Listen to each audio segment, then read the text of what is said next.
Revenge with Alara. The leather folder sat in front of me heavy as a heartbeat. Inside were the deeds to Grandma's 21st birthday gift, a $50 million hotel empire with my name on it.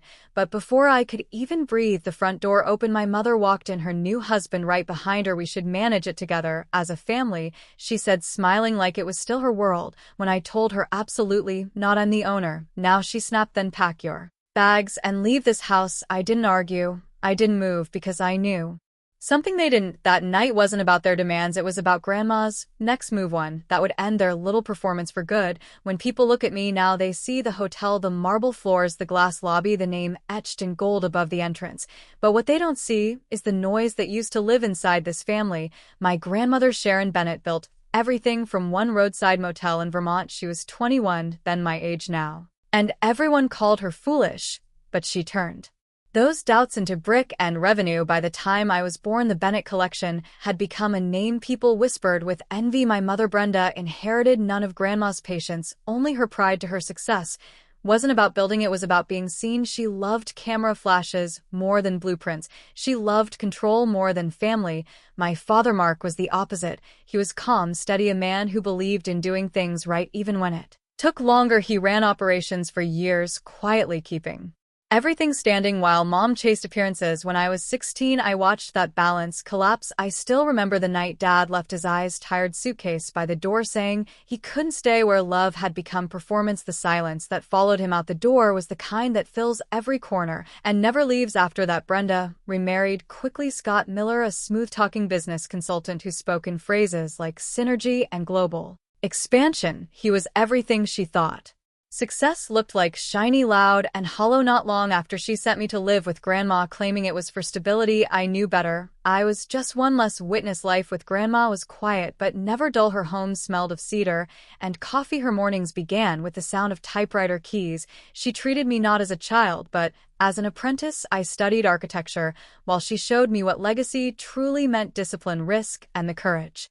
to start over when others call you finished. Sometimes at night, I'd catch her looking over old property maps, the original sketches she drew by hand. She'd trace the outlines with a soft smile and say, "Every building tells a story, Sophia. The walls remember who built them." And why I didn't understand back then that she was also talking about people, about the kind of foundations we build within ourselves. Years passed. My mother's calls grew shorter, her words sharper. "You should visit," she'd say. "Scott wants to talk about the European market." I'd always have an exam or a project due, and the conversation would end with her disappointed sigh. We were strangers, connected by blood and legal paperwork, until that morning, my 21st birthday, when Grandma asked me to sit at her desk. The leather folder was waiting, heavy and unfamiliar. She said, "This is your inheritance, but it's also your test." I didn't know what she meant, not yet, but I would soon enough, because sometimes the moment you receive everything you've ever wanted is the same moment you find out who's coming to take it from you. Dinner that night felt like a celebration. Roasted lamb, candlelight flickering across the long oak table,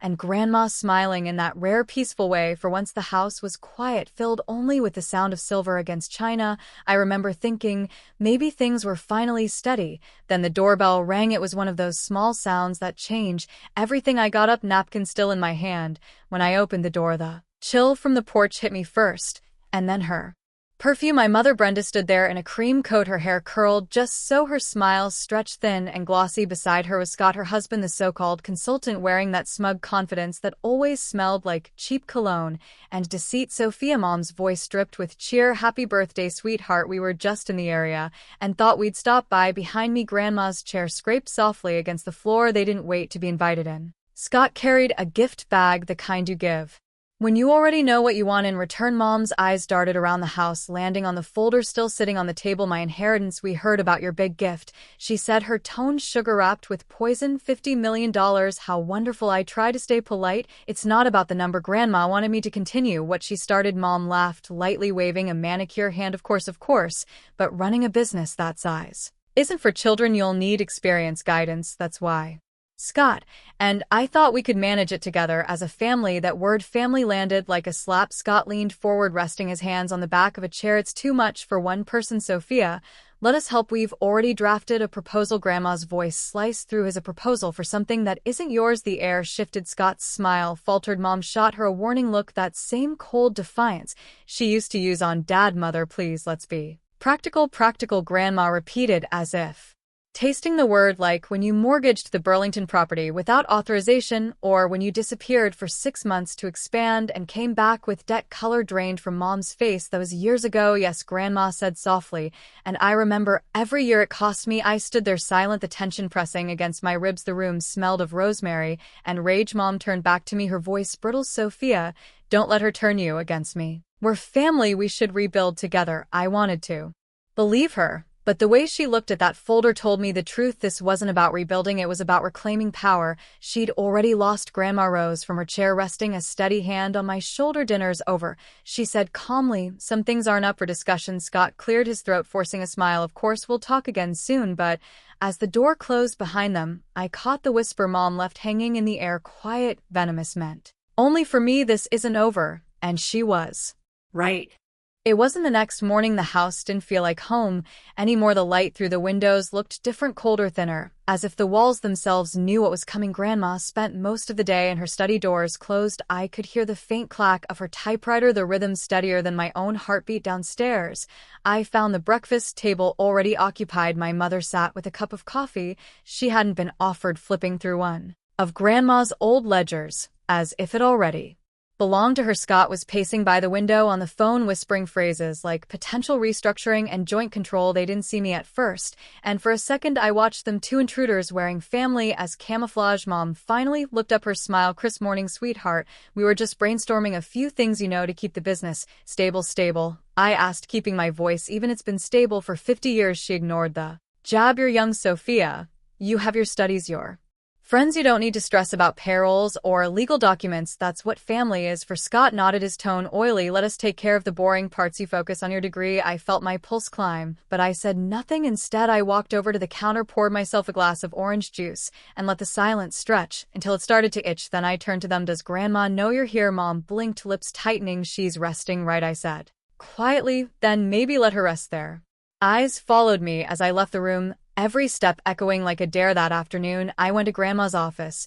She didn't look surprised when I told her what I'd seen. She only sighed and said, I was hoping they'd at least pretend to wait a week. Do you want me to call the lawyer? I asked. She shook her head. Already did. She opened her drawer and pulled out a folder, another one identical to mine. There are things you don't know about your mother and Scott, financial documents, deals that were meant to be hidden. My stomach tightened. Why didn't you tell me? Because sometimes, Grandma said, her eyes meeting mine, the only way to teach someone how to defend what's theirs is to let them feel how easily it can be taken. We spent the rest of the day quietly preparing. Grandma called her attorney. I combed through old files, labeling transactions that didn't add up. The evidence was their payments, transfers, ghost accounts. By the time the sun set, the house smelled of coffee and dusted paper. Grandma looked tired but calm. Tomorrow, she said, we'll invite them back for dinner. Let them think they've won. I nodded, understanding. If they wanted a stage, we'd give them one. But this time the script was ours. The invitation was Grandma's idea, a polite message sent that morning. Dinner tonight.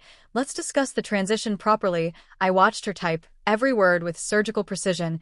It was bait dressed as peace. By 6, the table was set again, the same oak surface, polished to a shine, candles waiting to burn through. Lies. The house smelled of roasted garlic and quiet tension. Grandma had changed into a dark navy dress, the one she wore only for formal negotiations. Her expression gave nothing away. Stay calm, she whispered as she placed a silver folder beside my plate. Let them talk first. At 7 sharp, headlights swept across the gravel driveway. The front door opened without a knock. My mother entered first, her heels clicking like a metronome of entitlement. She wore red, bold, deliberate, the color of control. Scott followed close behind, tie loosened, grin wide. Mom said sweetly, kissing the air near Grandma's cheek. Sophia, her voice was smooth but sharp underneath, like glass wrapped in velvet. I'm glad we're doing this properly, Scott added. Family decisions deserve transparency. I almost laughed. Dinner began in polite silence. Plates passed, wine poured, but I could feel their impatience, the way Mom's fingers drummed on the table, how Scott's eyes kept flicking toward the silver folder by my hand. Finally, Mom couldn't resist. So, let's be honest, she said, setting down her fork. Managing a business of this scale is complex. It's unreasonable to expect a 21-year-old to handle it alone. Grandma sipped her wine, saying nothing. Scott leaned forward, voice confident. We've already outlined a plan. I'd handle financial optimization. Brenda would oversee PR, and Sophia, well, she could shadow us for a while, learn the ropes. Their words weren't proposals, they were instructions. I set my fork down. You mean I'd sign the ownership over to you both, and you'd manage it? Scott's grin tightened temporarily. Grandma looked up, eyes unreadable. And how exactly would that benefit Sophia? Mom's smile grew wider. It would benefit everyone. We're family after all. That word again, family. It felt filthy in her mouth. I took a slow breath. You're right, I said quietly. We are family. She leaned back, satisfied. Good.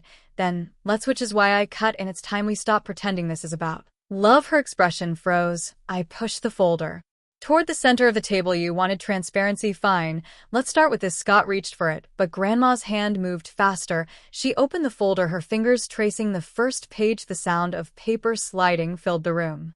Crisp final. These, Grandma said, are bank statements from the Burlington account, withdrawals made under Brenda Bennett's signature, funds that never returned. Mom's face drained of color. Mother, that's absurd. And Grandma continued evenly. These are emails from Mr. Miller's consulting firm, proposals for overseas expansion projects that don't exist, signed by both of you. Scott's jaw clenched. You had no right to. I had every right. Grandma interrupted, her voice steel. You tried to mortgage the core hotels under shell companies. You thought I wouldn't notice. The air grew thick. I could hear the fire crackling in the hearth, the only sound brave enough to speak. Mom's eyes darted to me, desperate. Sophia, this isn't true. She's twisting things you can't possibly believe. But I didn't need to answer. Grandma slid one last document across the table, the ownership amendment. She said, effective immediately, all control transfers solely to Sophia Bennett. You are hereby removed from every board and trust. Mom stared at the page like it might catch fire. You can't do this, she whispered. I already have. Grandma said. Silence. Then it came, the explosion. Mom shot up from her chair, voice cracking. This is my legacy, my life. You can't just hand it to her. Grandma remained seated. You handed it away yourself. Scott grabbed Mom's arm, muttering, let's just go. But she wasn't done. No, she shouted, pointing at me. You think you've won? You're a child playing grown-up. You'll drown in paperwork before the month's out. I met her glare.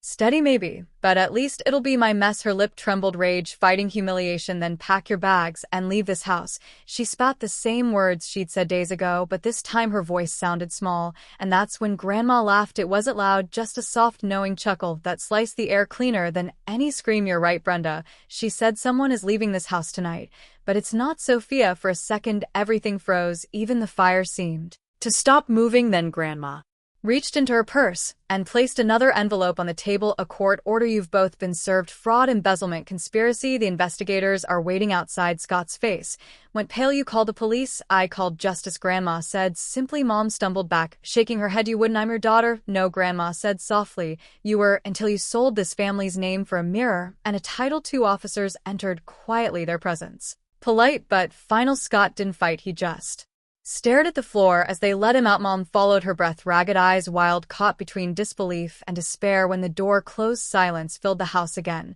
but this time it was different, lighter, cleaner, the kind that heals instead of haunts. I sank into my chair, my chest tight, hands trembling. Grandma placed her hand over mine. I'm sorry you had to see that. No, I whispered. I needed to. She nodded once, her eyes glassy but strong. You handled yourself better than I ever did. I looked at the empty plates, the folded napkins, the remnants of the storm we just survived. Do you think she'll ever forgive us? I asked quietly. Grandma sighed. Forgiveness is for people who admit what they've done. Your mother still thinks she was robbed. The fire popped softly, throwing gold across the table. I realized then that this house, the same one where my father walked out years ago, where every fight echoed louder than love, finally felt still, safe. I stood and walked to the window outside. Red and blue lights painted the driveway. Scott sat in the back of a cruiser. Mom stood frozen near the porch, mascara streaking down her face. I didn't feel triumph. I didn't even feel relief. Just an ache, deep and quiet, for the family we could have been. Grandma joined me, her reflection beside mine in the glass. You did good, Sophia, she said. You didn't raise your voice. You raised your worth. Her words settled in my chest like something permanent.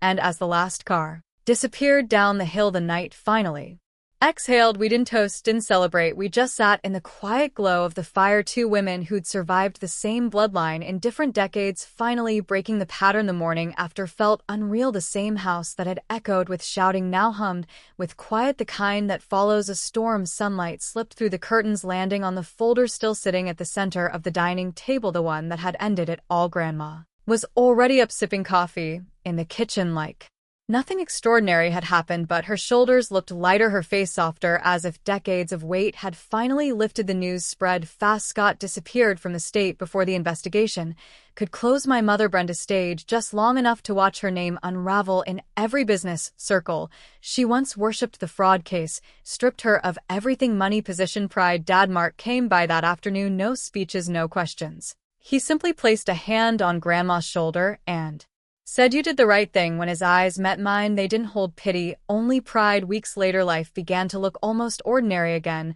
I finished my final architecture presentation, graduated top of my class. Grandma insisted we celebrate quietly at the hotel's rooftop. No press, no guests, just us. She raised her glass and said, "To new foundations." And as the city lights glowed below, I realized that was exactly what this was: a rebuild, not of property or reputation, but of peace. For the first time in years, I didn't feel like the leftover of someone else's legacy. I felt like the beginning of my own. I used to believe legacy was about bloodlines and last names, but I've learned it's about boundaries, the courage to end what's toxic even when it wears your DNA. My inheritance wasn't a hotel, it was freedom. If you've ever had to choose peace over family pride, share your story below. You're not alone. If this story hit home for you like it did for me, hit that like button, subscribe so you don't miss the next one, and drop a comment with your thoughts. I'd love to hear from you.